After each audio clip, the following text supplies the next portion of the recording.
નમસ્કાર નમસ્કાર નમસ્કાર વિદ્યાર્થી મિત્રો, આગળના લેક્ચરમાં આપણે કુદરતી સંસાધન ચેપ્ટરની શરૂઆત કરેલી હતી અને લગભગ અડધું ચેપ્ટર અથવા તો અડધા ઉપર ચેપ્ટર આપણે જોઈ ગયા.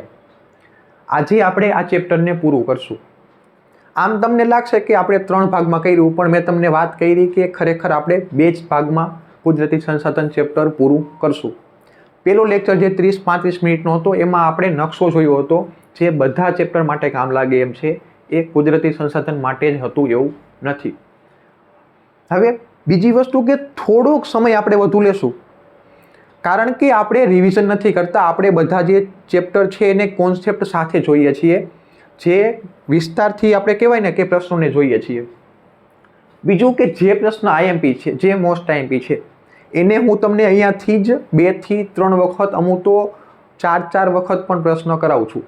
જેમ કે કાંપની જમીન વારંવાર પૂછાય છે, તો આપણે એ પ્રશ્નને 4 વખત જોયો. તમને ખ્યાલ નહીં આવે કે આ પ્રશ્ન 4 વખત જોઈ લીધો, પણ હું તમને જે પ્રશ્ન આઈએમપી કે મોસ્ટ આઈએમપી છે એના ઉપર વધુ વજન અપાવું છું. બાકીના જે પ્રશ્ન એમસીક્યુમાં પૂછાતા હોય અથવા તો ઓછા પૂછાતા હોય, તો આપણે એને પ્રશ્નને સમજીએ જ છીએ, પણ એને એવી રીતે સમજીએ છીએ, અને જે આઈએમપી કે મોસ્ટ આઈએમપી છે એને આપણે એવી રીતે સમજીએ છીએ. જો અત્યારે કદાચ 15 થી 20 મિનિટ વધુ લાગે તો સમય આપવો જ જોઈએ, કારણ કે અત્યારે 15 થી 20 મિનિટ સમય વધુ આપશો ને તો તમારા કોન્સેપ્ટ ક્લિયર થશે. કોન્સેપ્ટ ક્લિયર થશે એટલે તમે જ્યારે રિવિઝન કરશો ને ત્યારે એટલો સમય ઓછો લાગશે. વધારામાં ફાયદો એ થશે કે કોન્સેપ્ટ ક્લિયર હશે ને તો તમને લાંબો સમય સુધી યાદ રહેશે. દર વખતે રિવિઝન કરશો ને તો દર વખતે રિવિઝનનો સમય ઘટશે. જો તમે રિવિઝન કરતા હોય અને સમય ઘટે નહીં, માનો કે તમે આજે રિવિઝન કર્યું, હવે આ જ ચેપ્ટરનું ગમે ત્યારે તમે બીજી વખત રિવિઝન કરો ને, તો જો આ વખતે રિવિઝન કરતાં સમય લાગ્યો એના કરતાં ઓછો સમય ન લાગે ને, તો તમારે સમજવાનું કે તમારી ક્યાંક ભૂલ થાય છે, તો આપણે એ ભૂલ સુધારવાની. બરાબર? દર વખતે જ્યારે રિવિઝન કરો ત્યારે સમય ઓછો જ લાગવો જોઈએ, સમય ઘટવો જ જોઈએ. હળવે હળવે તમારે એ સમયને એટલો લઈ જવાનો ને ઓછો કરીને કે તમે એક દિવસમાં આખી બુક રિવિઝન કરી શકો. ખરેખર મહત્વનું આ જ હોય કે જો તમે એક દિવસમાં આખી બુક રિવિઝન કરી શકો એવી કેપેસિટી થઈ જાય ને, તો તમે આરામથી સારામાં સારા માર્ક્સ લઈ શકો. કારણ કે કેવું છે કે આમાં એટલો બધો ડેટા હોય કે તમને સતત યાદ રહી અથવા તો વાંચ્યા વગર લખી શકો એવું ન બને. જો તમે પરીક્ષાના આગલા દિવસે એક વખત વાંચીને જાઓ ને તો તમને બધું યાદ આવી જાય. કેમ કે તમે એને એટલી વખત વાંચેલું છે. તો જો તમારે પરીક્ષામાં બધું યાદ કરવું હશે તો તમારે પરીક્ષાના આગલા દિવસે બધું વાંચીને જવું પડશે, અને એના માટે તમારે એવી કેપેસિટી બનાવવાની કે એક જ દિવસમાં તમે આખી બુક રિવિઝન કરી શકો. સમજાય છે? તમે આખું વર્ષ ગમે એટલું વાંચ્યું હશે, છેલ્લા દિવસે તમે બુક વાંચીને નહીં જાઓ ને તો એટલું બધું તમને યાદ આવશે નહીં. સમજાય છે? તમારે આમાં પ્રશ્નો લખવાના છે, માત્ર ને માત્ર એમસીક્યુ નથી. જો માત્ર ને માત્ર એમસીક્યુ હોત ને તો તમને તરત યાદ આવી જાત. હવે લખવાનું છે તો તમારે એ પ્રશ્ન છેલ્લા દિવસે રિવિઝન કરવા જ પડશે. તો તમે અત્યારથી પ્લાનિંગ એવું કરો કે પહેલી વખત જ્યારે પ્રશ્ન વાંચો અથવા તો પહેલી વખત જ્યારે પાઠ તૈયાર કરો, તો ત્યારે તમે એ પાઠને વિસ્તારથી સમજો, ઊંડાણપૂર્વક સમજો, કોન્સેપ્ટ સાથે સમજો. પછી જ્યારે રિવિઝન કરો ને ત્યારે સમય ઓછો લાગશે. પાછો જ્યારે રિવિઝન કરતા હોય ને ત્યારે પાછું એમાંથી એવું ગોતો કે જે તમને નથી આવડતું અને એના ઉપર ફોકસ કરો. એટલે એવું થશે કે દર વખતે રિવિઝનનો સમય ઘટશે, દર વખતે રિવિઝનનો સમય ઘટશે, અને એના કારણે તમે છેલ્લા દિવસે એક દિવસમાં આખી બુક રિવિઝન કરી શકશો, જેનો ફાયદો તમને મહત્તમ થશે. તો આપણે પણ અહીંયા એવી જ રીતે ચાલશું. પહેલાં બધો આખો પાઠ છે એને કોન્સેપ્ટ સાથે સમજશું, પછી રિવિઝન તમને હું કરાવીશ અને તમને એ પણ સમજાવીશ કે રિવિઝન કરતી વખતે તમારે કેવી રીતે નોટ્સ બનાવવાની, રિવિઝન કઈ રીતે કરવાનું, આવતી વખતે બીજી વખત રિવિઝન કરો ત્યારે કઈ કઈ બાબતનું ધ્યાન રાખવાનું, આ બધી ચર્ચા આપણે કરશું. હવે ચાલો આપણે ચેપ્ટરની શરૂઆત કરીએ જ્યાં આપણે પહોંચ્યા હતા ત્યાંથી. જુઓ, આપણે આગળનું જે ચેપ્ટર છે ને, આ જ ચેપ્ટરની હું વાત કરું તો આ ચેપ્ટરમાં આપણે આગળના લેક્ચરમાં આ 8 જમીન જોવાની હતી, જેમાંથી આપણે આ 2 જમીન પૂરી કરી. બરાબર? આજે બાકીની જે જમીન વધેલી છે એને જોશું, અને ત્યાર પછી જમીન ધોવાણ અને એ 2-3 પ્રશ્ન બાકી છે એને જોશું. હવે અત્યારે આપણે જોવાની છે કાળી જમીન. ક્યાં? કાળી જમીન. ખાસ કહું છું, યાદ રાખજો, આ પ્રશ્ન પૂછાય છે તમારે કે ICAR છે એને જમીનને કેટલા પ્રકારમાં વહેંચેલી છે? તો 8 પ્રકારમાં. ફરીથી કહું છું, અત્યારે ધ્યાન આપજો, કારણ કે કાપની જમીન IMP છે, એવી જ રીતે કાળી જમીન પણ મોસ્ટ IMP છે. તમને વારંવાર પૂછે છે, તો કાળી જમીન પણ તમને આવડવી જ જોઈએ. નકશા પૂર્તિમાં તમને કામ લાગશે કાપની જમીન, કાળી જમીન અને રણ પ્રકારની જમીન. તો નકશામાં તમને આ 3 જમીન તો આવડવી જ જોઈએ. હવે જો કાપની જમીન આપણે ભણી ગયા કે ક્યાં વધારે છે? ઉત્તર પ્રદેશમાં. ક્યાં? UPમાં. બાકી કાળી જમીન મહારાષ્ટ્રમાં છે, રણ પ્રકારની જમીન રાજસ્થાનમાં છે. એ આજે આપણે જોશું. ચાલો જુઓ, કાળી જમીન. કાળી જમીનને બીજું એક નામ છે, એને આપણે કહીએ રેગુર જમીન. કેવી કહેવાય? રેગુર જમીન. એના માટે હજી એક નામ છે, જે છે સ્વખેડાણની જમીન. કેવી? સ્વખેડાણની જમીન. હવે સ્વખેડાણની જમીન શા માટે કહેવાય એ હું તમને હમણાં કહું. ચાલો જુઓ, કાળી અથવા તો રેગુર જમીન. કેવી? રેગુર જમીન પૂછે તો પણ તમારે કાળી જમીન જ સમજવાની રહેશે. કેટલા ક્ષેત્રફળમાં ફેલાયેલી છે? 15% ક્ષેત્રફળમાં ફેલાયેલી છે. તમારે ટકાવારી યાદ રાખવાની થશે. કઈ ટકાવારી? સૌથી વધુ કઈ છે? કાપની જમીન. કઈ? કાપની જમીન. આ યાદ રાખવાનું કે ભારતમાં સૌથી વધુ જમીન કઈ છે ક્ષેત્રફળની દ્રષ્ટિએ? કાપની જમીન. ત્યાર પછી બીજા ક્રમે આવશે લાલ જમીન. કઈ જમીન? લાલ અથવા તો રાતી જમીન. આ બે આપણે ભણી ગયા. અને ત્રીજા ક્રમે છે કાળી જમીન. બરાબર? કાળી જમીન. કાપની જમીન છે 43%. કેટલી? 43%. લાલ અને રાતી જમીન છે 19% અને કાળી જમીન છે 14%. આ તમારે યાદ રાખવાનું થશે. જ્યારે તમે ટૂંક નોંધ લખશો ત્યારે તમારે આ 3 જમીનમાં ટકાવારી લખવાની થશે. બરાબર? તો ઉપર ક્યાંક જગ્યા હોય તો તમે આટલું લખી શકો. શું કરો? આટલું અહીંયા લખી શકો, કે જેથી તમે એક સાથે ત્રણેયની ટકાવારી યાદ રાખી શકો. જુઓ, હવે કેવું છે કે જે મહારાષ્ટ્રનો વિસ્તાર છે ને, હું તમને નકશામાં બતાવું. હવે આપણે જોઈએ છીએ કે લોકેશન. આપણે પહેલા શું જોયું? ક્ષેત્રફળ જોયું. શું જોયું? ક્ષેત્રફળ. કોઈ પણ જમીનની ટૂંક નોંધ લખતા હોઈએ ને તો આવી રીતે લખવાની. શું કરવાનું? પહેલા ક્ષેત્રફળ લખવાનું. એના જો આપણને પર્સન્ટેજ ખબર હોય, ટકાવારી ખબર હોય તો ટકાવારી લખવાની. કેમ કે આપણને પેલી 3 જમીન છે એની ટકાવારી ખબર છે. બરાબર? ક્ષેત્રફળ થઈ ગયું. પછી આપણે લખશું એનું લોકેશન લખશું. શું લખશું? એનું લોકેશન લખશું. ટૂંકમાં ક્યાં જમીન આવેલી છે, ક્યાં આવેલી છે એ લખશું આપણે. બરાબર? ત્યાર પછી આપણે લખશું કે એમાં કેવા ખનિજ દ્રવ્યો છે. શું છે? ખનિજ દ્રવ્યો છે. ક્યાં વધુ છે, ક્યાં ઓછા છે. અને ત્યાર પછી લખશું આપણે કે એ જમીનમાં કેવા પાક થાય. શું? એ જમીનમાં કેવા પાક થાય. તમે આ 4 મુદ્દા લખો અને ત્યાર પછી એની 1 થી 2 વિશેષતાઓ લખવાની. શું લખવાની? વિશેષતાઓ. એટલે આ 5 મુદ્દા, પહેલું, બીજું, 3, 4 અને 5, આ 5 મુદ્દા લખો ને કોઈ પણ જમીન વિશે, એટલે તમારી ટૂંક નોંધ પૂરી થઈ જાય. બરાબર? ચાલો જો, આપણે આનું ક્ષેત્રફળ જોઈ લીધું. હવે આપણે જોઈએ આનો વિસ્તાર, કે કયા વિસ્તારમાં આવેલી છે. આ છે મહારાષ્ટ્ર. મેં તમને કીધું હતું કે તમે નકશો પાકો કરજો. બરાબર? આ મહારાષ્ટ્ર છે. મહારાષ્ટ્ર આખું કાળી જમીનથી ઘેરાયેલું છે. શું નથી? કાળી જમીનથી. મહારાષ્ટ્રમાં કાળી જમીન આવેલી છે, આખા મહારાષ્ટ્રમાં. બરાબર? ત્યાર પછી મહારાષ્ટ્રનો આજુબાજુનો થોડો ઘણો વિસ્તાર. એટલે આજુબાજુમાં તમે જુઓ કે મહારાષ્ટ્રની બાજુમાં ગુજરાત આવે તો ગુજરાત આવી ગયું. આ મધ્યપ્રદેશ છે. શું છે? મધ્યપ્રદેશ. બરાબર? આ તેલંગાણા છે. શું છે? તેલંગાણા. અને આ છે કર્ણાટક. તો ગુજરાત, મધ્યપ્રદેશ, તેલંગાણા અને કર્ણાટકનો થોડો ઘણો વિસ્તાર અને આખું મહારાષ્ટ્ર. અહીંયા આવેલી છે કાળી જમીન. હવે અહીંયા જ કાળી જમીન શા માટે? બરાબર? અહીંયા જે જમીન છે ને એ લાવાથી બનેલી છે. શેનાથી? લાવાથી બનેલી છે.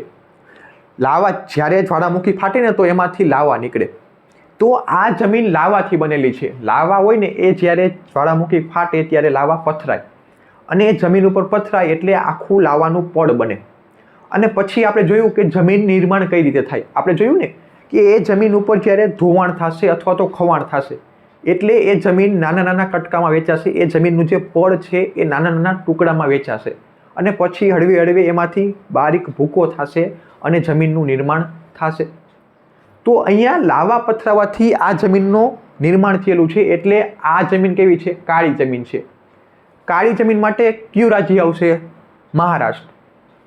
આપણે આગળ જોઈ ગયા કાપની જમીન માટે કયું રાજ્ય આવશે? ઉત્તર પ્રદેશ. કયું? ઉત્તર પ્રદેશ. આ સમજાણું કે મહારાષ્ટ્ર અને એની આસપાસનો જે વિસ્તાર છે ત્યાં કાળી જમીન આવેલી છે. બરાબર. જે 14% વિસ્તાર ધરાવે છે આખા ભારતમાં. સમજાણું? ચાલો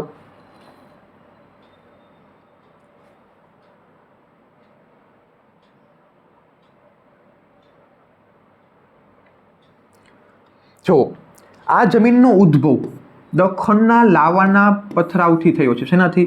લાવાના પથરાવાથી. લાવાના પથરાવાથી થયો છે. હવે વિસ્તાર આવ્યો. આપણે જોયું ને કે સમગ્ર મહારાષ્ટ્ર, ત્યાર પછી પશ્ચિમી મધ્યપ્રદેશ, આંધ્રપ્રદેશ અને કર્ણાટકનો કેટલોક ભાગ અહીંયા જોવા મળે. આ લોકેશન યાદ રહ્યું. હવે ગુજરાતમાં શું શું આવશે? સુરત, ભરૂચ, નર્મદા, વડોદરા, તાપી, ડાંગ આ જિલ્લાઓ પણ કાળી જમીનથી ફેલાયેલા છે. જો મેં તમને નકશો કીધું હતો કે નકશો યાદ રાખજો. ખરેખર જો તમને નકશો યાદ હોય ને તો તમારે આવું કંઈ યાદ રાખવું પડશે નહીં. જો કારણ કે તમને જો નકશો યાદ હશે ને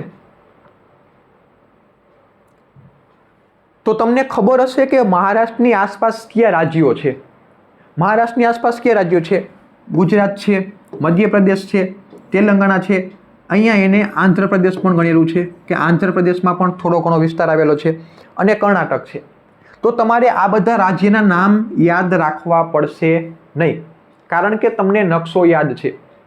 અને આવું એક બાબતમાં નહીં, દરેક બાબતમાં તમને નકશો કામ લાગશે. જે ભૂગોળના 7 ચેપ્ટર છે ને એમાં તો નકશો કરી લેજો કારણ કે તમને ખૂબ કામ લાગશે. બરાબર. તો તમને ખબર છે કે મહારાષ્ટ્રની આસપાસનો વિસ્તાર છે ત્યાં કાળી જમીન છે. તો મહારાષ્ટ્રની આસપાસ કયા રાજ્યો પડે?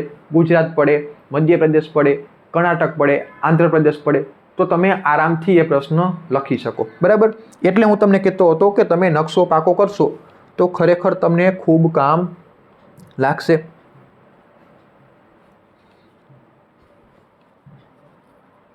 હવે જુઓ, આ જમીનના નિર્માણમાં લાવાયિક ખડકો અને આબોહવાની ભૂમિકા છે. આબોહવાની ભૂમિકા તમામ જમીનના નિર્માણમાં હોય જ. એ આપણે આગળ સમજી ગયા. જુઓ હવે આમાં કયા ખનિજ દ્રવ્યનું પ્રમાણ હોય? આપણે વાત થઈ ને, પેલા ક્ષેત્રફળ જોયું, ત્યાર પછી એની વિશેષતા જોઈ. હવે જોશું કયા ખનિજ દ્રવ્યો છે. ત્યાર પછી આપણે જોશું કે એ જમીનમાં કેવા પાકો થાય. જો લોહ, ચૂનો, કેલ્શિયમ, પોટાશ, એલ્યુમિનિયમ અને મેગ્નેશિયમ કાર્બોનેટનું પ્રમાણ કેવું છે? વધુ છે. ધ્યાન રાખજો. અને આ જમીનની ફળદ્રુપતા સારામાં સારી છે. કાળી જમીનની ફળદ્રુપતા સારામાં સારી હોય. કાળી જમીનમાં સૌથી સારું પ્રમાણ થાય ને તો એ છે કપાસનું. શું? કપાસનું પ્રમાણ કાળી જમીનમાં સારામાં સારું થાય. કપાસનું ઉત્પાદન સૌથી વધુ કાળી જમીનમાં થાય. અને એટલા જ માટે કપાસ છે, એટલા જ માટે આ જમીનને કપાસની જમીન પણ કહેવાય. કેવી કહેવાય? કપાસની જમીન પણ કહેવાય. આ જમીનમાં ભેજ સંગ્રહણ શક્તિ સૌથી વધુ હોય. શું? ભેજ સંગ્રહણ શક્તિ સૌથી વધુ છે. તમે જુઓ, એક કાપની જમીનનું ઢેફું લ્યો, એક રેતાળ જમીનનું ઢેફું લ્યો અને એક કાળી જમીનનું ઢેફું લ્યો. હવે આ ત્રણેય ઢેફાને જો તમે પાણીમાં ડૂબાડો તો સૌથી વધુ પાણીનો સંગ્રહ કોણ કરશે? ઢેફું કયું કરશે? કાળી જમીનનું. તો કાળી જમીનનું જે ઢેફું છે અથવા તો કાળી જમીન છે એ ભેજનો સંગ્રહ સૌથી વધુ કરે. હવે જુઓ, કાળી જમીન છે એ ભેજનો સંગ્રહ સૌથી વધુ કરશે એટલે શું થશે? કોઈ પણ વસ્તુ હોય એમાં બીજી થોડીક વસ્તુ ઉમેરાય તો એનું કદ વધે. આ તો સામાન્ય વસ્તુ છે, સમજી શકાય એવું છે. માનો કે આવડી જમીનનો ટુકડો છે, મારી પાસે એક નાનકડું ઢેફું છે.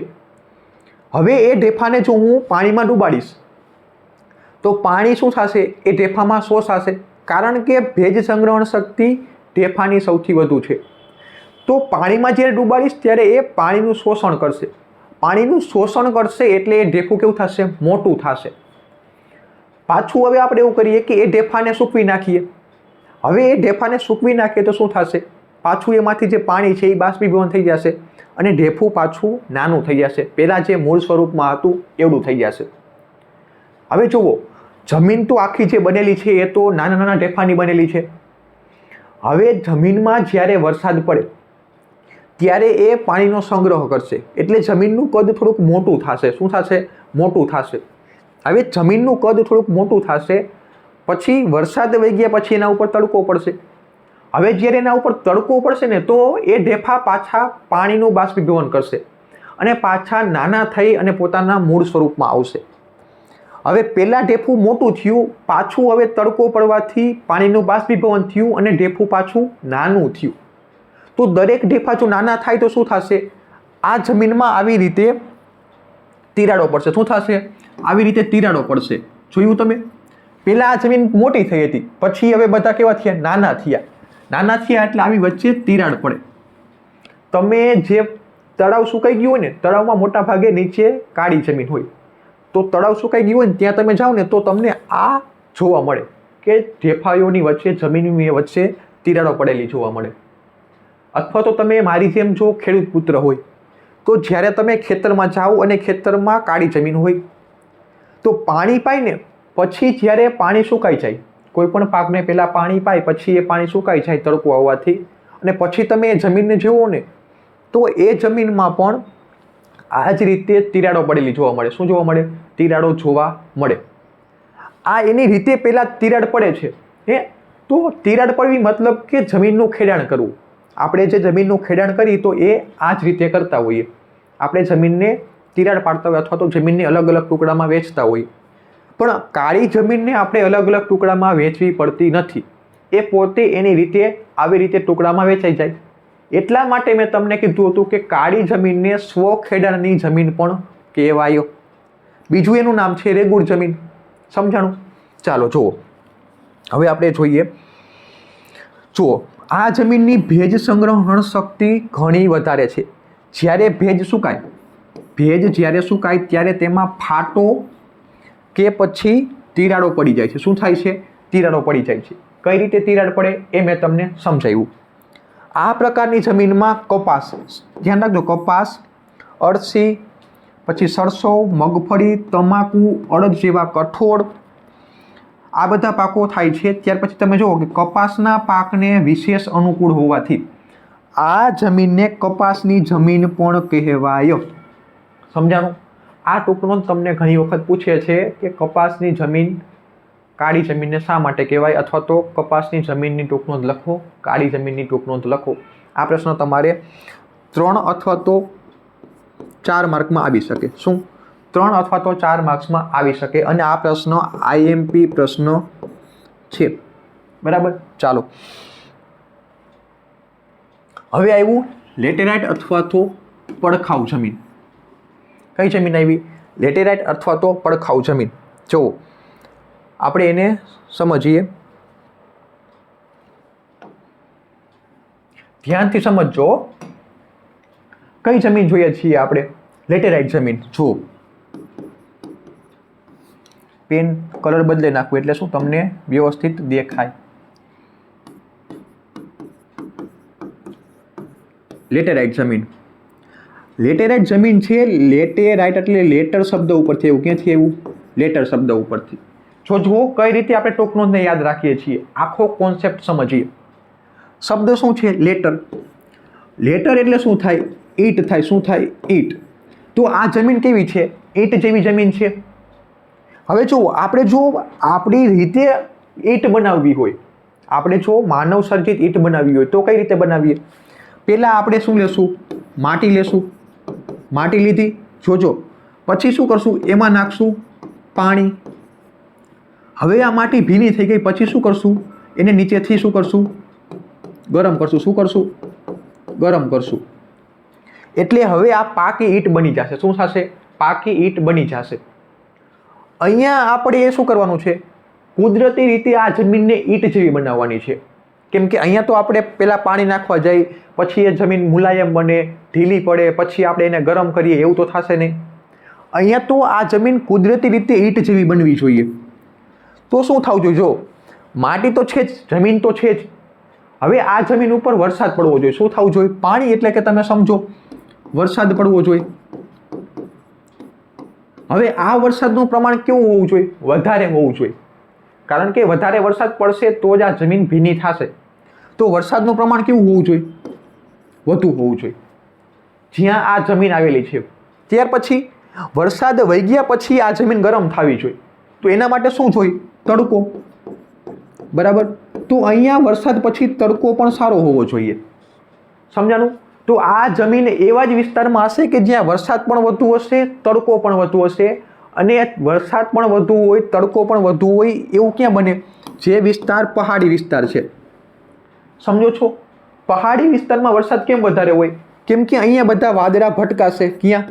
પહાડી ઉપર. અને પછી એ અહીંયા વરસી જશે. સાથે સાથે આ પહાડ છે એ ઊંચાઈમાં વધારે છે અને સૂર્યની સામે બને. જુઓ તમે, આ જે એંગલ બને ને એ સૂર્યની સામે બને. અહીંયા સીધા આમ કિરણો પડે એટલે અહીંયા તડકો પણ વધારે હશે. તો જે લેટેરાઇટ જમીન છે એ હંમેશા તમે જુઓ કે પહાડી પ્રદેશ છે ને અથવા તો ઊંચાઈવાળા વિસ્તારમાં જ હશે. તો આપણને જો એનું વ્યાખ્યા ખબર પડી ગઈ. ત્યાર પછી કેવી આબોહવા જોઈએ? જુઓ તમે, વરસાદ છે એટલે એ આબોહવા કેવી હોવી જોઈએ? ભેજવાળી. કેવી હોવી જોઈએ? ભેજવાળી. કારણ કે ભેજવાળી આબોહવા હોય તો જ એ સારો વરસાદ આપી શકે. સૂકી આબોહવા કે પછી અર્ધ સૂકી આબોહવા સારો વરસાદ આપી શકે નહીં. તો ભેજવાળી આબોહવા આવી ગઈ. ત્યાર પછી આપણને ક્ષેત્ર પણ ખબર પડી ગઈ કે જ્યાં ઊંચાઈ હશે, જ્યાં પહાડ હશે, ત્યાં જ લેટેરાઇટ જમીન હશે. સમજાય છે? ચાલો હવે આપણે એને શબ્દમાં જોઈએ એટલે તમને વ્યવસ્થિત ખ્યાલ આવે.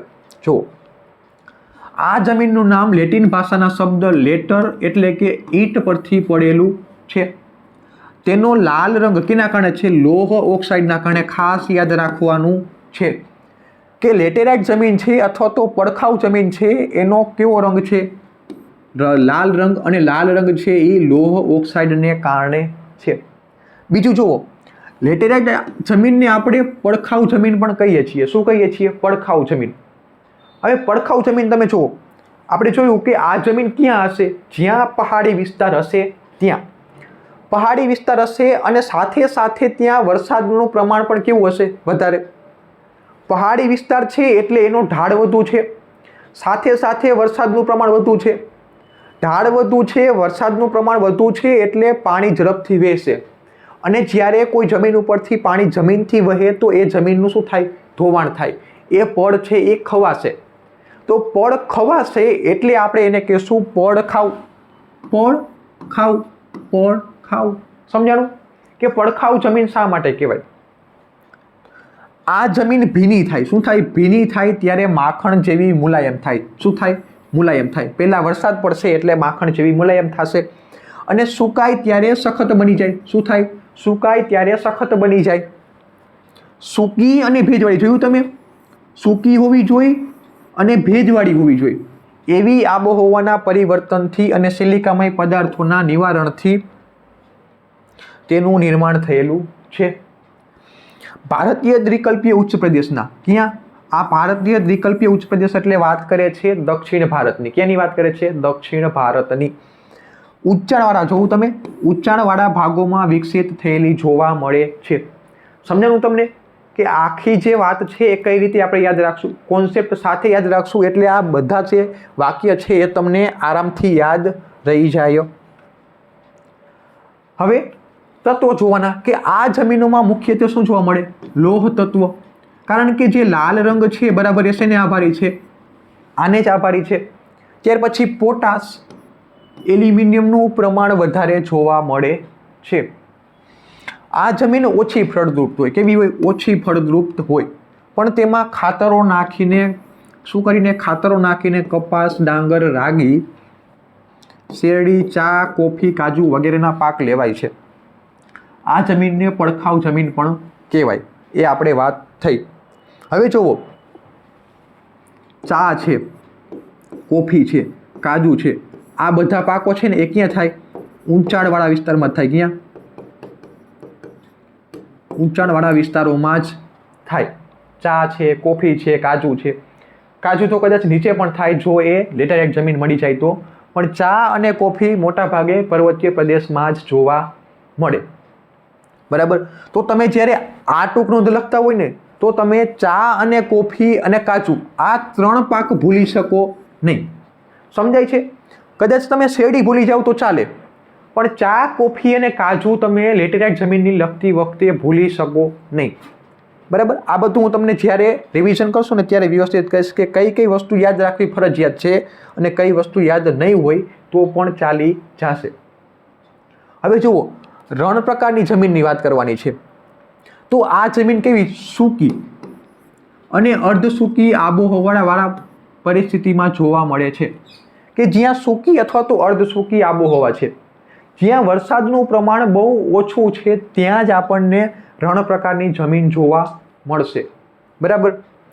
આ જમીન રેતાળ, રણમાં શું હોય? બધું રેતાળ, રેતી હોય અને ઓછી ફળદ્રુપ હશે. કેવી હશે? ઓછી ફળદ્રુપ હશે. તેમાં દ્રાવ્ય ક્ષારોનું પ્રમાણ વધારે છે. શું હશે? ક્ષારનું પ્રમાણ કેવું હશે? વધારે. એ તો સીધી જ વાત છે. ક્ષારનું પ્રમાણ કેવું હશે? વધારે. હવે જુઓ, આ જે રણ પ્રકારની જમીન છે ને એ ક્યાં આવશે? આપણે વાત થઈ ગઈ કે મહારાષ્ટ્ર છે એમાં કેવી જમીન છે? કાળી જમીન. કેવી છે? કાળી જમીન. ત્યાર પછી ઉત્તર પ્રદેશમાં કેવી હશે? ઉત્તર પ્રદેશમાં જમીન હશે કાપની જમીન.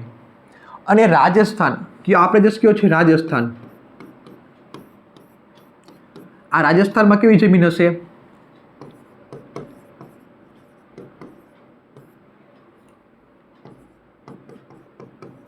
રેતાળ જમીન. જુઓ, નકશામાં ખાસ તમને આ 3 જમીન ખબર હોવી જોઈએ. એક મહારાષ્ટ્રમાં કાળી જમીન છે, ખબર હોવી જોઈએ. રાજસ્થાનમાં રેતાળ જમીન છે, રણ પ્રકારની જમીન છે, ખબર હોવી જોઈએ. અને ઉત્તર પ્રદેશમાં કાપની જમીન છે, ખબર હોવી જ જોઈએ. કારણ કે તમને જ્યારે નકશા પૂરતી પૂછાશે ને તો એમાં આ 3 જમીન પૂછાવાની શક્યતા ખૂબ એટલે ખૂબ વધારે છે.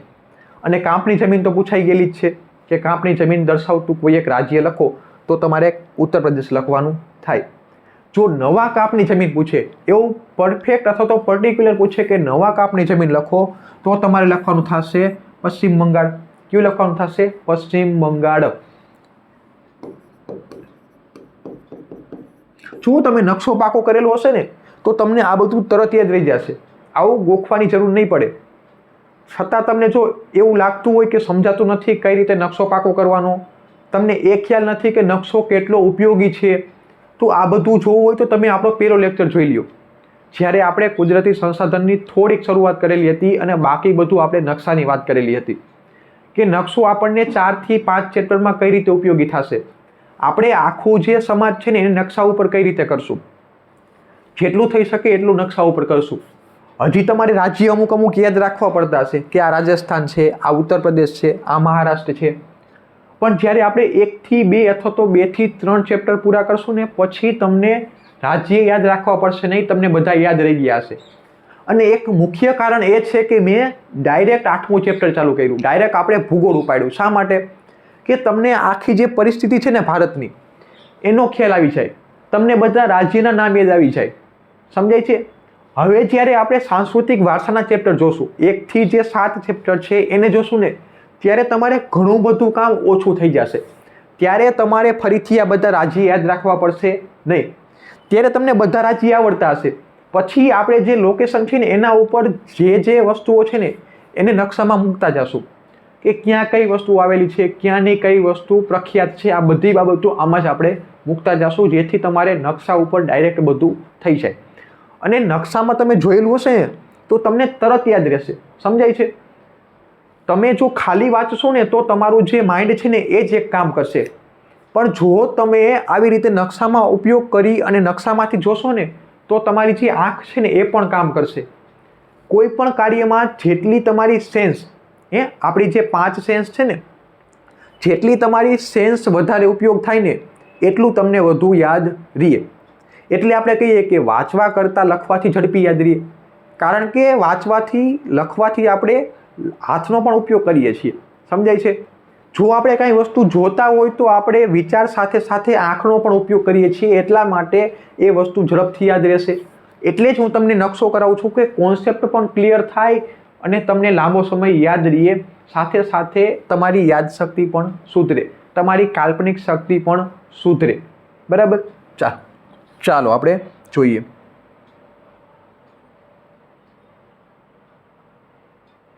જુઓ તો ક્યાં આવેલી છે? રાજસ્થાન. બરાબર? તે પછી તમે જુઓ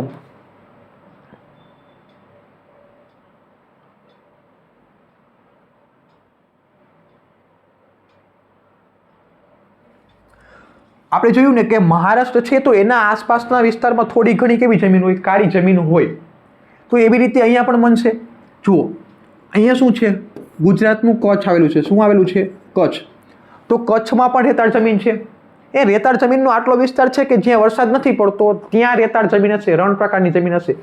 એટલા જ માટે આપણે અહીંયા કચ્છમાં પણ કેવી છે? રણ પ્રકારની જમીન છે. એ રણ નહીં દેખા તો કુછ નહીં દેખા, કચ્છ નહીં દેખા તો કુછ નહીં દેખા, એવું કહેવાય ને. કારણ કે અહીંયા એ રણ આવેલું છે. જુઓ હવે અહીંયા શું છે? હરિયાણા અને પંજાબ. તો હરિયાણા અને પંજાબનો પણ થોડો ઘણો વિસ્તાર છે કે જેમાં રણ આવેલું છે અથવા તો રેતાળ જમીન આવેલી છે. રણ નહીં કહી શકાય પણ રેતાળ જમીન આવેલી છે. અહીંયા શું છે? ઉત્તર પ્રદેશ. તો ઉત્તર પ્રદેશનો પણ થોડો ઘણો વિસ્તાર છે કે જેમાં રણ પ્રદેશની અથવા તો રેતાળ જમીન આવેલી છે. સમજો છો? તમને નકશો યાદ હશે તો તમને વારંવાર કહું છું કે તમારે આ બધું યાદ રાખવું પડશે નહીં. રાજ્યના નામ 2 થી 3 વખત જોઈ લ્યો. તો ગુજરાતનું કચ્છ આવી ગયું, રાજસ્થાન તો આખું આવેલું છે, પંજાબ અને હરિયાણાનો થોડો ઘણો વિસ્તાર, ઉત્તર પ્રદેશનો થોડો ઘણો વિસ્તાર કે જ્યાં રેતાળ જમીન આવેલી છે. જો રાજસ્થાનની વાત થઈ, રાજસ્થાન છે. સાથે સાથે તમે જોતા જાઓ કે હરિયાણા, પછી દક્ષિણ પંજાબ કેટલાક વિસ્તારમાં જોવા મળે છે. ગુજરાતમાં આ પ્રકારની જોયું, ગુજરાત પણ આવ્યું. ક્યાં? કચ્છની વાત કરવાની. કેની વાત કરવાની? કચ્છની. આ જમીન કચ્છ. કેની વાત કરી? કચ્છની વાત કરી. ઉત્તર ગુજરાત અને સૌરાષ્ટ્રના કેટલાક ભાગોમાં પણ જોવા મળે છે. સૌરાષ્ટ્રમાં બહુ ઓછી જોવા મળે પણ સૌરાષ્ટ્રમાં જોવા મળે. તમને ખબર છે ને કે કઈ રીતે વાત કરી? જુઓ કચ્છની વાત કરી, ગુજરાત આવી રીતે છે ને, આવી રીતે આમ ગુજરાત. બરાબર? તો અહીંયા શું આવેલું છે? કચ્છ. પછી એને વાત કરી ઉત્તર ગુજરાતની. આ કેવું વાત થઈ? ઉત્તર ગુજરાતની. અને આ વાત થઈ સૌરાષ્ટ્રની. સમજો છો? એટલે એને વાત કરી કે કચ્છ છે, ઉત્તર ગુજરાત છે અને સૌરાષ્ટ્રના કેટલાક વિસ્તારોમાં આવી જમીન આવેલી છે. હવે રણ પ્રકારની જમીન છે તો એમાં એવા બધા ખાસ પાકો જોવા મળતા હશે નહીં. તમે એને સિંચાઈ આપો, એને પાણી આપો તો અમુક પાક ત્યાં ઉગાડી શકાય. જો સિંચાઈની સુવિધાથી, શેનાથી? સિંચાઈની સુવિધાથી. કેમ કે વરસાદ તો ત્યાં થતો નથી. તો સિંચાઈની મદદથી આપણે ત્યાં બાજરી, જુવારના પાકો લઈ શકાય કે જેમાં પાણીની જરૂરિયાત બહુ ઓછી હોય. સમજો છો? ચાલો હવે આવી પર્વતીય જમીન. કઈ જમીન આવી? પર્વતીય જમીન. જુઓ આ જમીન જોયું ને આપણે કે ભારત છે એના આપણે પહેલા લેક્ચરમાં જોયું કે ભારતનો જે ઉત્તરનો આખો પટ્ટો છે શેનો છે? હિમાલયનો. હિમાલયનો પટ્ટો છે એટલે ત્યાં શું હશે? પહાડ હશે. તો ત્યાં પહાડ હશે એટલે ક્યાં કેવી જમીન હશે? પર્વતીય જમીન હશે. ત્યાર પછી આપણે વાત કરી, તમને નકશામાં હું બતાવું કે ક્યાં ક્યાં પહાડ આવેલા છે. શું છે? ક્યાં ક્યાં પહાડ આવેલા છે? જુઓ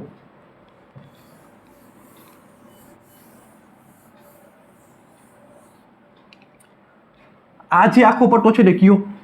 આ જે આખો પટ્ટો છે ને, ભારતના ઉત્તરનો પટ્ટો આખો, ત્યાં શું આવેલું છે? હિમાલય આવેલો છે. શું છે? હિમાલય આવેલો છે. આવી રીતે. તો અહીંયા આખું શું થશે? પહાડી પ્રદેશની જમીન થઈ ગઈ. ત્યાર પછી અહીંયા તમે જુઓ ને તો આવી રીતે આખો એક પટ્ટો આવેલો છે, આખી એક પર્વતમાળા આવેલી છે. આ કઈ દિશા છે? પશ્ચિમ દિશા. તો આને આપણે કહેશું પશ્ચિમ ઘાટ. શું કહેશું? પશ્ચિમ ઘાટ. આવી જ રીતે અહીંયા પણ આખો એક પટ્ટો આવેલો છે, પર્વતમાળા આવેલી છે. આ કઈ દિશા છે? પૂર્વ દિશા. તો આને આપણે કહેશું પૂર્વ ઘાટ. શું કહેશું? પૂર્વ ઘાટ, બરાબર. ત્યાર પછી જુઓ અહીંયા એક આવેલી છે પર્વતમાળા, આનું નામ છે અરવલ્લી, બરાબર. ત્યાર પછી બે પર્વતમાળા આવી રીતે આવેલી છે, એક છે સાતપુડા અને એક છે વિંધ્ય. તમારે ખાસ યાદ રાખવાનું પશ્ચિમ ઘાટ, પૂર્વ ઘાટ અને આ હિમાલય. તમને આટલી પર્વતમાળા યાદ હોવી જોઈએ, હિમાલય, પશ્ચિમ ઘાટ અને પૂર્વ ઘાટ, બરાબર. ચાલો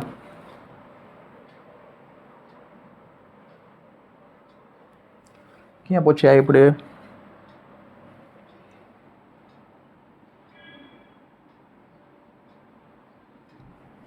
પર્વતીય જમીન. હવે આ જમીન હિમાલયની ખીણો, ક્યાંની વાત કરી? હિમાલયની ખીણો અને ઢોળાવોના ક્ષેત્રોમાં 2700 મીટરથી લઈ અને 3000 મીટર સુધીની ઊંચાઈ પર જોવા મળે છે. ક્યાં સુધી? 2700 થી લઈ અને 3000 મીટર સુધીની ઊંચાઈ ઉપર જોવા મળે છે. તેનું સ્તર પાતળું હોય અને કેવું હોય? અપરિપક્વ હોય છે. ક્યાં ક્યાં હોય જુઓ તમે, અસમ છે, દાર્જિલિંગ છે, ઉત્તરાખંડ છે, હિમાચલ પ્રદેશ છે અને કાશ્મીરમાં આવેલી છે. ક્યાં આવેલી છે?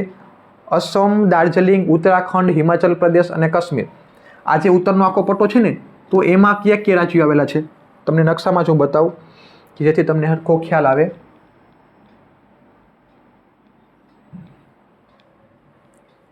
જો આ હિમાલયનો જે પટ્ટો છે ને એની વાત કરે છે.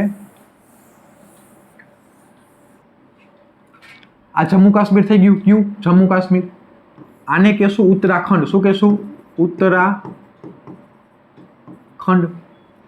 આ છે સિક્કિમ. કયું? આ છે સિક્કિમ, બરાબર. આ છે આસામ, આ છે અરુણાચલ પ્રદેશ. જો તમને રાજ્યના નામ યાદ હશે, શું રાજ્યના નામ યાદ હશે, તો તમારે ગોખવું નહીં પડે કે જમ્મુ કાશ્મીર, ઉત્તરાખંડ, અસમ, સિક્કિમ, અસમ, અરુણાચલ પ્રદેશ, આવું તમારે ગોખવું નહીં પડે. જો તમને નકશો યાદ હશે, તમને ખબર છે કે આવી રીતે ઉત્તરમાં શું છે? હિમાલય છે, પર્વતીય જમીન કોઈ છે, તો તમને ડાયરેક્ટ યાદ આવી જશે. MCQમાં તમને ખૂબ કામ લાગશે. MCQમાં તમને ખૂબ કામ લાગશે. હું એમ તમને કહું કે કાળી જમીન ક્યાં આવેલી છે અને પછી હું તમને આપું, બરાબર. MCQમાં માનો કે પહેલું મેં આપ્યું કાળી જમીન માટે પૂછ્યું કે કાળી જમીન ક્યાં આવેલી છે, આવો મેં તમને પ્રશ્ન પૂછેલો છે. ઓપ્શન તમારા માનો કે આપી દઉં. એક છે મહારાષ્ટ્ર, ઓપ્શન બી છે ઉત્તર પ્રદેશ, ઓપ્શન સી છે જમ્મુ કાશ્મીર અને ઓપ્શન ડી છે અસમ. હવે તમે જુઓ, જો તમને આવા MCQ આપ્યા હોય અને તમને હું પૂછું કે આમાંથી કયો જવાબ આવે, તો સિમ્પલ છે. જો પ્રશ્ન શું પૂછ્યો છે? કાળી જમીનનો. તમને ખબર નથી કે મહારાષ્ટ્ર આવે, કદાચ તમે ભૂલી ગયા, તો એટલી તો ખબર પડે ને કે ઉત્તર પ્રદેશ છે એમાં તો કાપની જમીન છે, કારણ કે ઉત્તર પ્રદેશ અહીંયા આવે અને હિમાલયમાંથી જે નદીઓ નીકળશે એ બધી ક્યાં હશે? ઉત્તર પ્રદેશમાંથી નીકળશે. હિમાલયની નદી ઉત્તર પ્રદેશમાંથી નીકળશે તો એની સાથે કાપ લાવશે અને એટલા જ માટે ઉત્તર પ્રદેશમાં કેવી જમીન હશે? કાપની જમીન હશે. તો કાળી જમીન તો ઉત્તર પ્રદેશમાં નહીં જ આવે. જમ્મુ કાશ્મીર અને અસમ છે એ ક્યાં આવેલા છે? જમ્મુ કાશ્મીર અહીંયા આવેલું છે, અસમ અહીંયા આવેલું છે. તો આ બે ઉત્તર ભારતમાં આવેલું છે કે જ્યાં કેવું હશે? પર્વત હશે. શું હશે? હિમાલય હશે. અને હિમાલયમાં કેવી જમીન હોય? પર્વતીય જમીન હોય. તો અહીંયા બે જગ્યાએ નહીં આવે, કેમ કે અહીંયા હિમાલયની જમીન છે, સમજો છો, પર્વતીય જમીન છે. તો કાળી જમીન મહારાષ્ટ્રમાં જ આવશે, કેમ કે ઓપ્શન વધેલો જ આ એક છે. તો MCQમાં તમને ખૂબ કામ લાગશે. તમારે લોજિકથી MCQ સોલ્વ થશે જો તમને નકશો આવડતું હશે તો. એટલે હું તમને ગળું ફાડી ફાડીને કહું છું કે નકશો પાકો કરજો, નકશો પાકો કરજો, બરાબર. હવે જો હિમાલયના સામાન્ય ઊંચાઈના ભાગોમાં કેવા વૃક્ષો થાય? દેવદાર છે, ચીડ છે અને પાઇનના વૃક્ષોના વિસ્તારમાં આ પ્રકારની જમીન જોવા મળે છે. કેવા છે? દેવદાર, ચીડ અને પાઇન. આ કેવા છે? ઠંડા પ્રદેશમાં થતા વૃક્ષો છે. હવે આવી જંગલ પ્રકારની જમીન. કઈ આવી? જંગલ પ્રકારની જમીન. આ પ્રકારની જમીન હિમાલયના શંકુદ્રુમ જંગલોમાં જોવા મળે. ક્યાં? હિમાલયના શંકુદ્રુમ જંગલોમાં. હિમાલયમાં જે જંગલો છે, જે પર્વતીય વિસ્તારમાં જંગલો છે, એને આપણે કહીશું શંકુદ્રુમ જંગલો, જે 3000થી 3100 મીટરની ઊંચાઈ વચ્ચે જોવા મળે. બરાબર? ક્યાં? 3000થી 3100 મીટરની ઊંચાઈ વચ્ચે. બરાબર?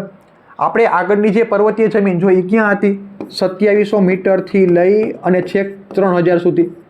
હવે 3000થી તમે વધારે આગળ જાઓ, ક્યાં સુધી જવાનું તમારે? 3100 મીટર સુધી. કેટલા? 3100 મીટર સુધી. તો ત્યાં તમને જોવા મળશે કઈ જમીન? જંગલ પ્રકારની જમીન. સમજાણું? ત્યાર પછી તમે જુઓ, મેં તમને વાત કરી ને કે જે આ દક્ષિણ ભારત છે, કયું? દક્ષિણ ભારત છે, એમાં એક પર્વતમાળા અહીંયા છે, એક પર્વતમાળા અહીંયા છે. અહીંયા છે એને આપણે શું કહેશું?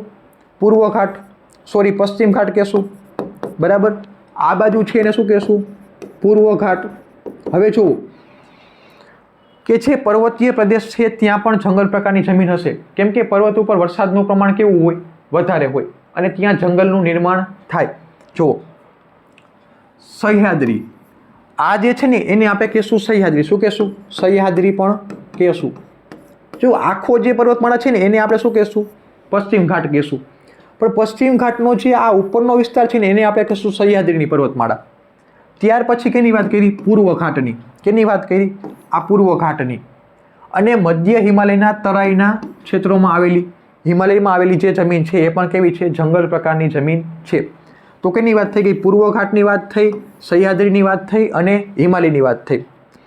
વૃક્ષોના ખરેલા પાંદડાથી ભૂસપાટી ઢંકાયેલી હોય છે. શું થાય? હવે આ જંગલ વિસ્તાર છે તો એમાં ઘણા બધા વૃક્ષો હશે. એ વૃક્ષોના પાંદડા જમીન ઉપર ખરશે અને એનાથી શું થશે? ભૂસપાટી છે એ પાંદડાથી ઢકાઈ જશે. હવે આ પાંદડા સડવાથી શું થશે? એ પાંદડા સડશે અને સેન્દ્રિય દ્રવ્યોનું પ્રમાણ વધશે અને ઉપરનો ભાગ છે એ કેવો બનશે? કાળો બનશે. બહુ સિમ્પલ વાત છે. તમે જુઓ કે જે જંગલ વિસ્તારનો પ્રદેશ છે ત્યાં વૃક્ષો વધારે હશે. વૃક્ષો વધારે હશે તો એમાંથી પાંદડા બધા નીચે ખરશે જમીન ઉપર. હવે વૃક્ષો વધારે છે, વૃક્ષો ગાઢ છે. જંગલમાં વૃક્ષો કેવા હોય? ગાઢ હોય. તો મોટા ભાગે એવું બનશે કે જે સૂર્યપ્રકાશ છે ને એ નીચેના ભાગ ઉપર વ્યવસ્થિત પહોંચશે નહીં. શું થશે? વ્યવસ્થિત પહોંચશે નહીં, કારણ કે વૃક્ષો ઉપર છે તો એ ઢકાઈ જશે. હવે પાંદડા નીચે વધુ પડે છે, પ્રકાશ સરખો પડતો નથી, તો એ પાંદડા પડ્યા કોહવાઈ જશે. કોહવાઈ જશે એટલે એ જે પાંદડાનો જે વિસ્તાર છે એ કેવો થશે? કાળો બનશે. અને એટલા માટે આ જે ભાગ છે એ કેવો બનશે? કાળો ભાગ બનશે. સમજાણું? ચાલો. જે જમીન તળમાં નીચેની તરફ જતા, હવે આની તળમાં તમે નીચેની બાજુ જાઓ તો ભૂરા કે લાલ રંગમાં ફેરવાઈ જાય છે. ઉપર કાળો વિસ્તાર છે, તમે નીચે જશો તો ભૂરા કે પછી લાલ રંગમાં ફેરવાશે. જો તમે વાત કરતા હોય લાલ જમીનની તો ઉપર લાલ જમીન હશે, પછી તમે જેમ નીચે જશો એમ એ પીળા રંગમાં ફેરવાશે. એ આપણે આગળના લેક્ચરમાં જોઈ ગયા. બરાબર? આ જમીનમાં શું થાય? ચા. જોયું મેં તમને વાત કરી હતી, જે ઉપરનો જે વિસ્તાર હશે, પર્વતીય વિસ્તાર હશે ત્યાંની વાત છે. ચા છે, કોફી છે, તેજાના, એના ઉપરાંત ઘઉં છે, મકાઈ છે, જવ છે, ડાંગર છે. ડાંગર એટલે ચોખા. બરાબર? ચોખા પણ પર્વતીય વિસ્તારમાં જ જોવા મળે. આ બધા પાકો લેવાય છે.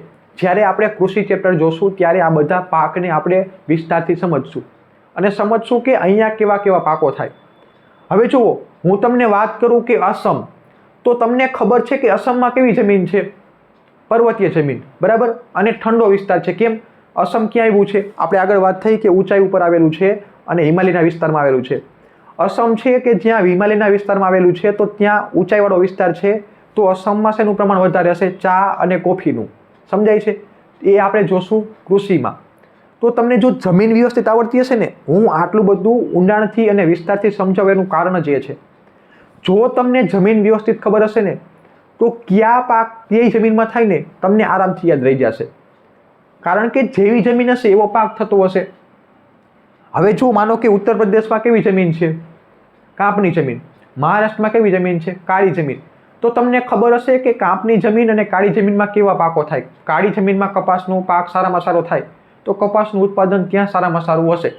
તો તમને આગળના જે 2-3 ચેપ્ટર છે ને એ પણ આના આધારે આવડશે. એટલે આ એનો પાયો છે. વધારે સમય આપવાનું કારણ જ આ છે. સમજાય છે? ચાલો. જો આ જમીન અત્યંત મર્યાદિત ક્ષેત્રો ધરાવે છે. બહુ ઓછો વિસ્તારમાં આ જમીન આવેલી છે અને સૌથી વધારે જમીન પૂછે તો કઈ આવશે? કાપની જમીન. હવે દલદલ કે પીટ પ્રકારની જમીન. દલદલ એટલે શું થાય? ગારો, તમે કહી શકો ને કીચડ. તો દલદલ કે પીટ પ્રકારની જમીન, આ પ્રકારની જમીન ભેજવાળા વિસ્તારમાં જૈવિક પદાર્થોના સંચયથી વિકસે છે. જે વિસ્તારમાં વરસાદ સૌથી વધુ હોય અને જ્યાં પાણીનો ભરાવો થતો હોય એવી વિસ્તારમાં આવી જમીન જોવા મળશે. વર્ષા ઋતુ દરમિયાન આ જમીન પાણીમાં ડૂબેલી હોય છે. શું છે? પાણીમાં ડૂબેલી હોય છે અને પાણીના ઓસરતા તેમાં ડાંગરની ખેતી થઈ શકે છે, કારણ કે ડાંગરની ખેતી માટે પાણીનું પ્રમાણ વધુ જ હોય. બરાબર. આ જમીનમાં જૈવિક પદાર્થો, અનેક ક્ષારોની બહુલતા તથા ફોસ્ફેટ, પોટાશની અલ્પતા જોવા મળે છે. જો ઓછા હોય, શું હોય? આ બધા ઓછા હશે. આ જમીન ક્યાં વિસ્તારમાં જોવા મળે? ઓડિશા, કે જ્યાં વરસાદ વધારે હોય, પશ્ચિમ બંગાળ, તમિલનાડુના કિનારાના ભાગોમાં તથા ઉત્તર બિહારનો મધ્ય ભાગ, ઉત્તરાખંડ, અલમોડા જિલ્લોમાં આ જોવા મળે છે. આ જમીનનું ક્ષેત્ર અત્યંત મર્યાદિત વ્યાપ ધરાવે છે. સમજાણું? આ જે રાજ્ય છે ત્યાં વરસાદનું પ્રમાણ કેવું હોય છે? વધારે હોય છે અને પાણીનો ભરાવો થાય એટલા માટે દલદલ કે પીટ પ્રકારની જે જમીન છે એ તમને અહીંયા જોવા મળશે. બરાબર. આ જુઓ નકશો છે કે ક્યાં કઈ જમીન આપેલી છે. તમારા જે બુક છે એમાં નકશો આપેલો છે, એક વખત જોઈ લેજો. આપણે જે કરાવેલું છે એ જ છે. આમાંથી તમારે બહુ યાદ રાખવાનું નથી. તમારે યાદ કઈ રાખવાનું? જે મેં તમને રાજ્ય કીધા એ રાજ્ય તમારે યાદ રાખવાના થશે. બરાબર. ચાલો, હવે નવો ટોપિક થાય છે જમીનનું ધોવાણ. આ થોડુંક તમને હેવી લાગ્યું હશે કારણ કે થોડુંક હેવી હતું. આખા ચેપ્ટરમાં જો કંઈ હેવી હોય તો એ શું છે? આ જમીન છે એ જમીનને યાદ રાખવી. 8 પ્રકારની જે જમીન છે એને યાદ રાખવી, અને યાદ રાખવી પડશે કારણ કે વારંવાર પૂછાય છે. તમે એને સ્કીપ કરી શકશો નહીં. બરાબર. હવે આજે જે છે જમીન ધોવાણ એ પણ પ્રશ્ન આઈએમપી છે, પૂછાય છે, પણ એ બહુ હવે સાવ સસ્તામાં પતી જાય એમ છે. બહુ સહેલા છે, એટલા બધા અઘરા નથી. બરાબર. હવે જુઓ, ધોવાણ એટલે જમીનના કણોનું, ટૂંકમાં ધોવાણ કોને કહેશું આપણે? કે ઉપરના જે જમીનના કણ છે એ પાણી સાથે અથવા તો પવન સાથે અથવા તો કોઈ પણ પરિબળ સાથે એની સાથે ધોવાઈ જાય, એની સાથે જતા રહીએ અને બાકીની જે જમીન છે એ એમનો જમીન પડી રહીએ. હવે તમે એમ સમજો કે જે જમીન છે એમાં ફળદ્રુપતા હોય તો એ શેના આધારે હોય? એમાં ખનિજ દ્રવ્યો છે, એના સેન્દ્રિય દ્રવ્યો છે એના આધારે, અને એ ઉપરનું જે પડ હશે એમાં જશે. હવે કોઈ પણ જમીનનું જ્યારે ધોવાણ થાય, એનું જે ઉપરનું પડ ખવાય તો એની સાથે એના સેન્દ્રિય તત્વો છે, ખનિજ દ્રવ્યો છે, બરાબર, આ બધા તત્વો ધોવાઈ જશે. તો જો આ જ દ્રવ્યો બધા ધોવાઈ જશે તો એ જમીનની ફળદ્રુપતા કેવી થશે? ઘટશે. અને એટલા માટે આ ચિંતાનો વિષય છે કે જ્યારે જમીનનું ધોવાણ થાય ત્યારે એ જમીનની ફળદ્રુપતા ઘટે. સમજાય છે? અને ફળદ્રુપતા ઘટશે તો પાકનું ઉત્પાદન કેવું થશે? ઓછું થશે. એટલા માટે જુઓ, જમીનના કણનું ગતિશીલ હવા, કોના કારણે? ગતિશીલ હવા અથવા તો પાણી દ્વારા એક સ્થળેથી બીજા સ્થળે સ્થળાંતરિત થવું. ટૂંકમાં એક જગ્યાએથી આ જે ઉપરનું પડ છે એ પવન અથવા તો પાણી સાથે ઘસાય, એની સાથે ધોવાય અને પછી બીજા સ્થાને જતું રહે. અન્ય રીતે કહીએ તો ઉપલા જમીન કણોનું ઝડપથી કુદરતી બળો દ્વારા, આ શું છે? બળો દ્વારા અન્યત્ર સ્થળાંતર થવું. આ જ વાત છે. તેની ઉપરનું પડ બનતા વર્ષો લાગ્યા છે. શું? ઉપરનું જે પડ છે જમીનનું એ બનતા વર્ષો લાગે. તેના જમીન કણો ભારે વરસાદ કે તોફાનના પવનોથી, શેનાથી? પવનો અથવા તો વરસાદ એટલે કે પાણીના કારણે, પવન અથવા તો પાણીના કારણે એનું શું થશે? ધોવાણ થશે. થોડા દિવસોમાં ખેંચાઈ જાય તો ખેત ઉત્પાદન ઘટે. જે પાક આપણે છે એ ઓછા થશે, ખેતી જે ઉત્પાદન કરે છે, જે ખેત ઉત્પાદન છે એ ઘટશે. અને આ પડની જાળવણી ખેતી માટે અત્યંત જરૂરી છે. આથી જમીનનું ધોવાણ અટકાવવું જોઈએ. સમજાય છે? ચાલો, હવે જો જમીન ધોવાણના અટકાવવાના ઉપાયો જોવાના કે કઈ રીતે આપણે જે જમીનનું ધોવાણ થાય છે એને અટકાવી શકીએ. જુઓ, પેલું છે ચરાણ પ્રવૃત્તિઓ નિયંત્રિત કરવાથી. કે જે આપણે જમીન છે એ જમીનમાં આપણે પશુ ચરાણ કરતા હોય, પશુઓને ત્યાં ચરાવતા હોય, તો પશુઓને ચરાવવાથી એ જે ખડ છે, એ જે નીચે ઘાસ છે એ શું થશે? ખાઈ જશે પશુ. હવે ઘાસનું કામ શું હોય? એ જમીનને જકડી રાખે. ઉપર ઘાસ હોય એટલે જમીનને જકડી રાખે. એના મૂળિયા છે એ જમીનના કણોને જકડી રાખશે. બીજું કે જે પવન છે કે પાણી છે એનો વેગ ઘટશે. એ ઘાસમાંથી જ્યારે પવન પસાર થાય તો એ જમીનના કણોને ઝડપથી લઈ જઈ શકશે નહીં. બીજું કે પાણી જ્યારે પસાર થશે તો પાણી પણ ધીરે ધીરે પસાર થશે. કેમ કે ઘાસરૂપી ત્યાં અવરોધ છે. તો જ્યાં ઘાસ હશે ત્યાં જમીનનું ધોવાણ ઓછું થશે. તો જ્યાં ઘાસ છે ત્યાં ઘાસને રહેવા દો. એને ત્યાં પશુચરણ કરી અને ઘાસને ઓછું કરો નહીં. એટલે કે પશુચરણ નિયંત્રિત કરો. શેના માટે? જમીનનું ધોવાણ ઓછું કરવા માટે. બરાબર. બીજું છે ઢોળાવવાળી જમીનોમાં સમુચ્ચય રેખીય પગથિયા તરહથી વાવેતર કરવું. બરાબર. આ હું તમને હમણાં બતાવું કે જે જમીન છે, બરાબર, માનો કે આ પર્વત છે તો એમાં તમે અહીંયાથી પગથિયા કરી દો. પગથિયા કરવાથી પાણીનો વેગ કેવો થશે? ઓછો થશે. શું થશે? પાણીનો વેગ ઓછો થશે. જુઓ,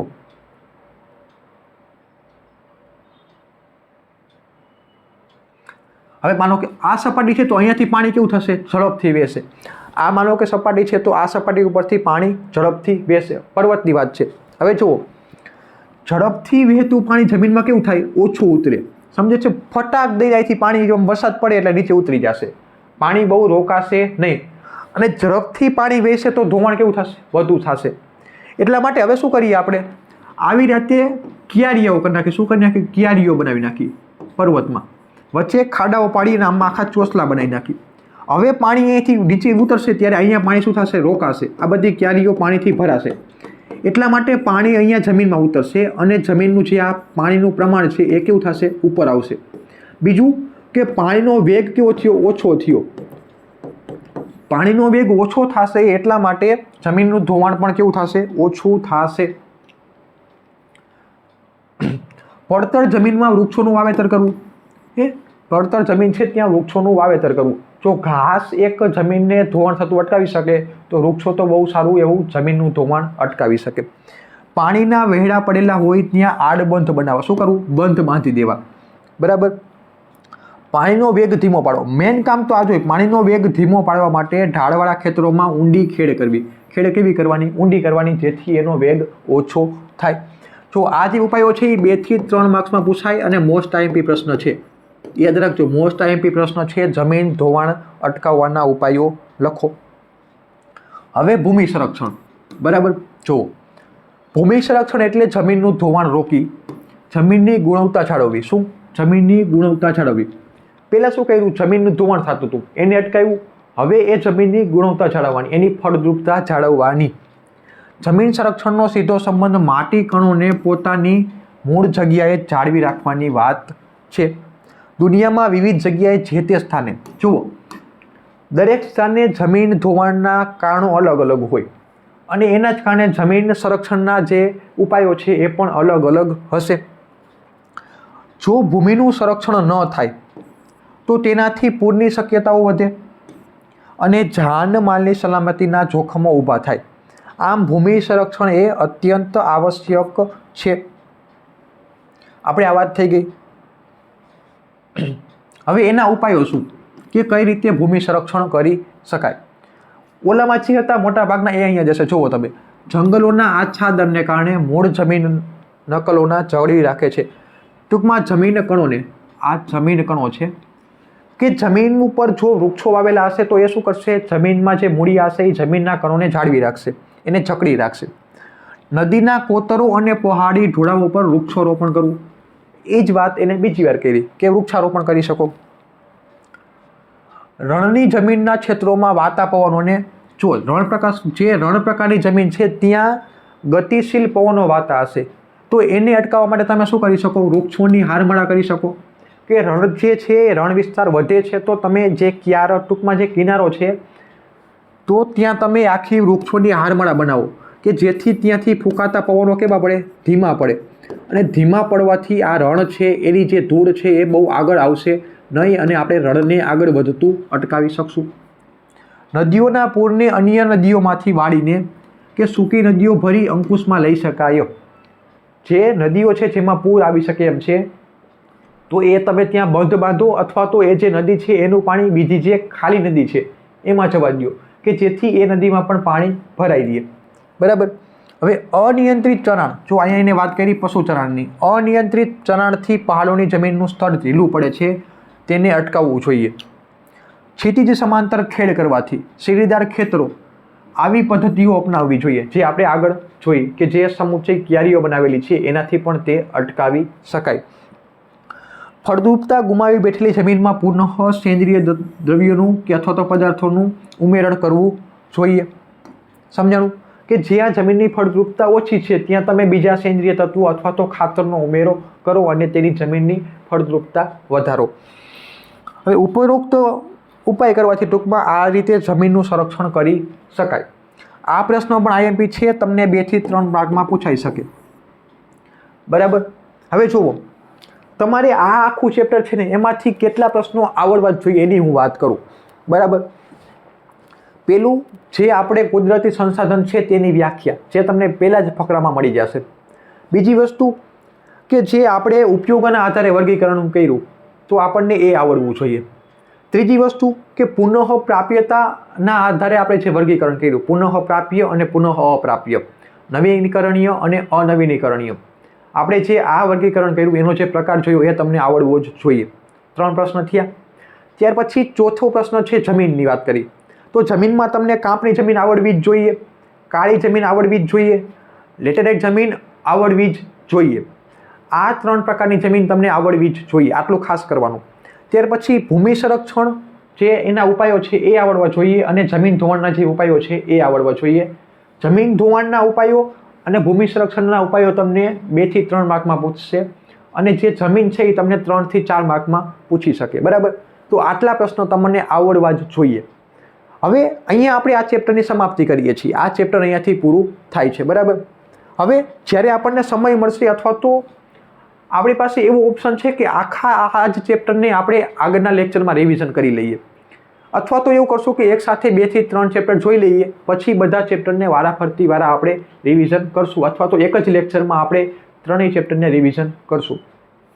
જુઓ, આ આખું ચેપ્ટર તમારે જોવું હોય આપણા લેક્ચરમાં તો તમારે 2 થી 2.5 કલાક થશે. તમે 2 થી 2.5 કલાકમાં આ ચેપ્ટર પૂરું કરી નાખશો.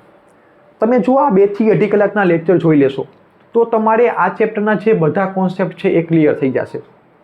હવે તમારે આ ચેપ્ટરને રિવિઝન કરવામાં અથવા તો હવે તમે એકવાર આ ચેપ્ટરને ફરીથી વાંચી લ્યો.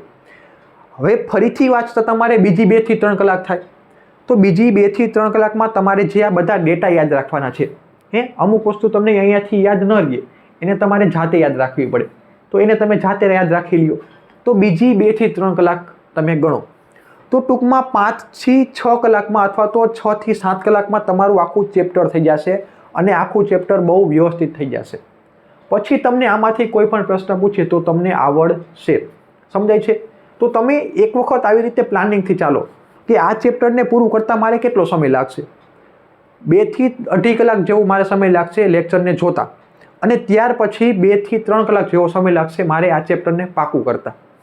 પછી આપણે રિવિઝન કરશું, ત્યારે પાછા તમે આપણી સાથે જોડાજો, ત્યારે તમને ખબર પડશે કે ખરેખર રિવિઝનમાં કેટલી ઝડપ થાય, કઈ રીતે આપણે કોન્સેપ્ટનો ઉપયોગ કરીએ છીએ અને કઈ રીતે આપણે એને પ્રશ્નોમાં ઉપયોગ કરશું. બરાબર. તમે જો આ ચેપ્ટર છે એને વ્યવસ્થિત આપણા લેક્ચરમાં જોયેલું હશે તો જ્યારે તમે સ્વાધ્યાયના પ્રશ્નો જોશો તો બહુ ઝડપથી અને બહુ સરળતાથી તમને એ બધા પ્રશ્નો આવડી જશે. બરાબર. તો હવે આપણે આવતા લેક્ચરમાં મળશું અને નવા ચેપ્ટરની શરૂઆત કરશું. ત્યાં સુધી મને વિરામ આપો. આટલો બધો સમય આપવા માટે ધન્યવાદ. અને ખાસ કે તમારા જે મિત્રો છે એમને પણ વિડીયો શેર કરજો કે જેથી એ પણ આ વિડીયો જોઈ શકે. તમે જો આપણી ચેનલ ઉપર નવા હોય તો ચેનલને સબસ્ક્રાઈબ કરી દેજો, વિડીયોને લાઇક કરી દેજો અને બેલ આઇકન પણ ક્લિક કરી દેજો કે જેથી જ્યારે નવો વિડીયો આપણો આવે ત્યારે તમે એ વિડીયોને ફરીથી જોઈ શકો. અમુક વસ્તુઓ હશે કે જે તમને કદાચ ન સમજાણી હોય તો એને તમે કોમેન્ટ બોક્સમાં પ્રશ્ન પૂછી શકો, હું તમને ત્યાં જવાબ આપીશ, અથવા તો ડિસ્ક્રિપ્શનમાં આપણી ટેલિગ્રામ ચેનલની લિંક આપેલી છે તો ત્યાં તમે મને મેસેજ કરી શકો, અથવા તો બીજો કાંઈ પ્રશ્ન હોય કે કાંઈ પણ ડાઉટ હોય તો તમે મને ત્યાં પૂછી શકો, ત્યાં આપણે વાર્તાલાપ કરશું. બીજો કાંઈ પ્રશ્ન હોય કે ડાઉટ હોય તો પણ તમે મને ત્યાં પૂછી શકો. બરાબર. ખાસ વિડીયોને લાઇક, શેર અને સબસ્ક્રાઈબ કરવાનું ભૂલશો નહીં. ચાલો આવતા લેક્ચરમાં મળીએ નવા ચેપ્ટર સાથે. જય હિન્દ, જય ભારત.